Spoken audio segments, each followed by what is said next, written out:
The views and opinions expressed in this podcast are not those of the hosts and/or guests, and do not necessarily reflect the official policy or position of any organization. The content is for entertainment purposes only and should not be considered professional advice. Listener discretion is advised. Welcome to Deep Dive, the podcast where we take you beneath the surface and explore the legends of pop culture. from the characters you loved on TV and in movies, To the toys you couldn't live without. we are your hosts. I'm Cosgrove. And I'm Lumi. Every week, we'll dig into the stories behind the icons of our past, revealing what made them unforgettable. So, buckle up for nostalgia, surprise facts, and all the deep cuts you never knew you needed. This is Deep Dive.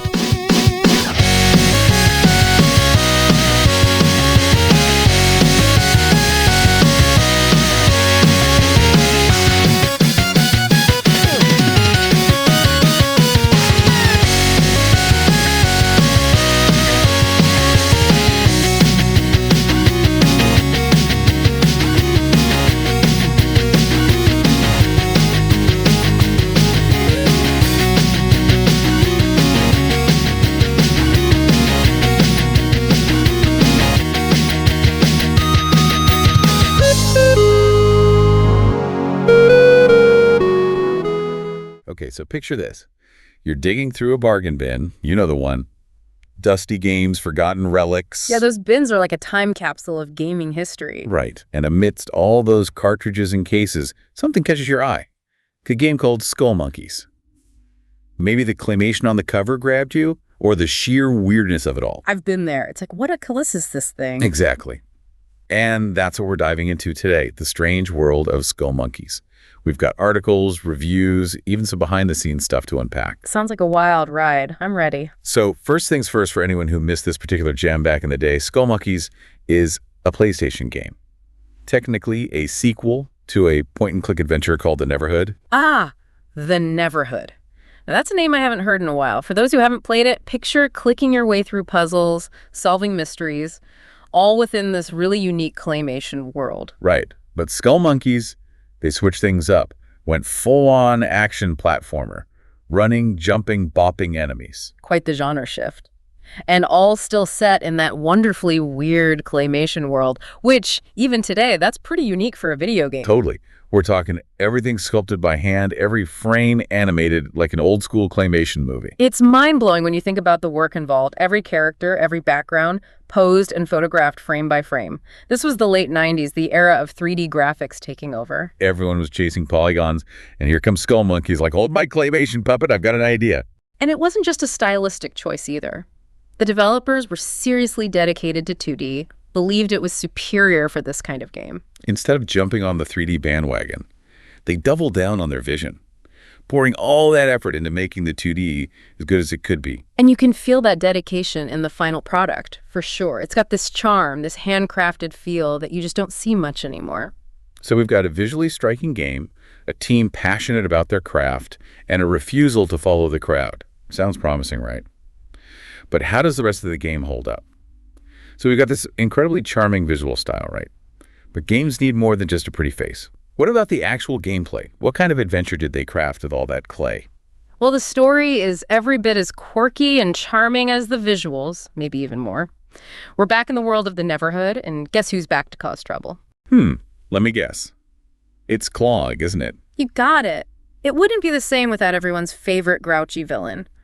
This time, he's crash-landed on planet Idznak. Planet Idznak, home of the SkullMonkeys, right? Exactly. And naturally, Clog being Clog, he's not there to make friends. He's got this, well, it's hard to call it a plan, more like a big destructive contraption. Oh, do tell. What kind of world domination device is Clog cooking up this time? Get this, he's building something called, and I'm not making this up, Evil Engine Number 9. Evil Engine Number 9. Subtle as a brick, that Clog. And what exactly is this evil engine supposed to do? Destroy the Neverhood, of course. What else would it be? Ah, classic Clog. Always aiming high. So where does our hapless hero, Clayman, fit into all of this? You know, Clayman, always in the wrong place at the right time. He gets roped into stopping Clog again. You'd think he'd learn to just stay away from interdimensional villains. So how does the game actually play? Is it as unique as, its looks? That's where things get a bit interesting. See, the critics, even those who loved the whole claymation thing, were a bit divided on the gameplay. Really? I've seen gameplay footage, and it looks like your typical side-scrolling platformer. Jumping, bopping enemies, what's not to like? That's just it. Some critics found it a bit too familiar, especially compared to other platformers at the time that were pushing boundaries, trying new things. So they felt SkullMonkeys played it a bit safe. Yeah, kind of. Yeah. Like, they stuck with the familiar formula, even if it was wrapped up in this really cool package. But even those who said that, they often praised other aspects, like the level design. It's actually really imaginative. Imaginative, how so? Tons of hidden areas to discover, unexpected twists, and, wait for this, there are secret rooms that play 70s music. You're kidding me. Secret rooms with 70s music. That's amazing. What kind of 70s music are we talking about? Disco? Funk? More like easy listening. You'll be exploring some creepy cave, right, full of weird creatures, and suddenly, bam!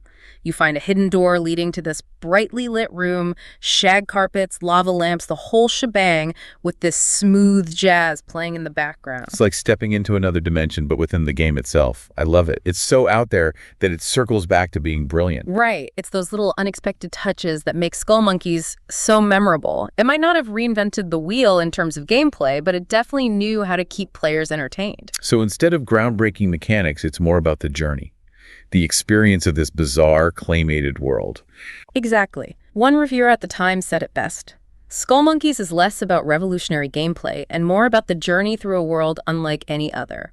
Which brings us to another crucial part of that journey, the music. We can't talk about SkullMonkeys without talking about its soundtrack. It's as important as the visuals, maybe even more so.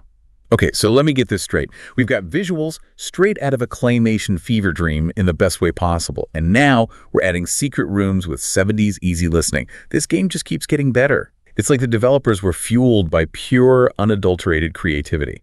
There's definitely a sense of no idea is too weird when it comes to SkullMonkeys. And the music, the music just takes it to a whole other level. It's this incredible mix of, well, everything. Orchestral stuff, electronic beats, even some really soulful melodies. And it's all thanks to the genius of composer Terry Scott Taylor. He did the music for the Neverhood, too. Right, Terry Scott Taylor, the mastermind behind it all. And it's not just your typical video game soundtrack, right? Not even close. This is something else entirely. And then there are those Hawaiian-inspired tracks you mentioned, the ones in those hidden rooms. Oh, yeah, those. Tell me that wasn't just some last-minute addition. Who comes up with this stuff? So the story goes, Terry's messing around in the studio, right? And he starts playing these ukulele tunes, like something straight out of a Don Ho concert. And the developers, they hear it, and instead of saying, Terry, wrong game, they absolutely flip for it. Knowing SkullMonkeys, I'm not even surprised. But why?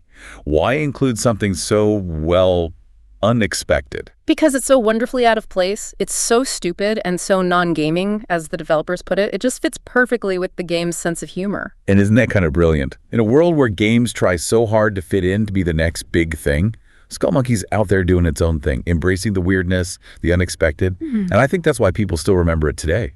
I think you hit the nail on the head.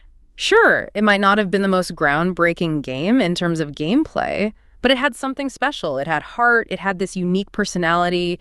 It dared to be different.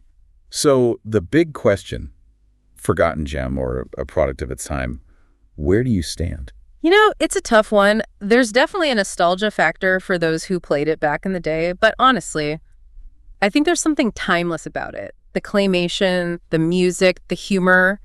It all comes together to create an experience that you just don't find that often. I'm with you on that. It's a reminder that games don't have to be super serious to be great.